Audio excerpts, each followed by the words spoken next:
So having said all that, how do you feel and how do you like their chances of returning to the Stanley Cup Final next season?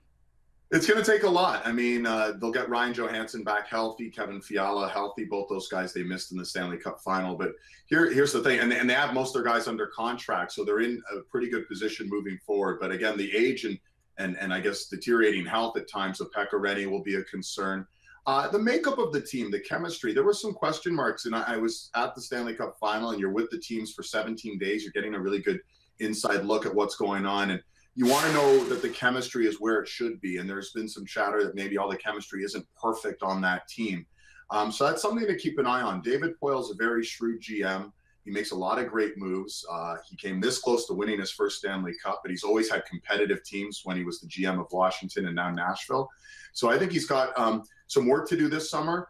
I think the biggest concern, if I'm a Nashville Predators fan, is the up-and-coming teams in the West. I mean, you look at some of these young, dynamic teams. The Edmonton Oilers have the second best player in the game in Connor McDavid. They're going to be a force next year. They were the second odds-on favorite to win the Stanley Cup next year.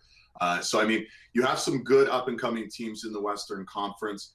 You have to worry about that division they're in. The Central is brutal with Chicago and St. Louis and Minnesota. There are some very strong teams there. I think Winnipeg's also on the rise. I wouldn't say they're the odds-on favorite, but what I would say, if you're David Poile with that great blue line, you have some chips to play. You have some ability to go out and find another score to help Philip Forsberg, Johansson, and Arvidsson next year.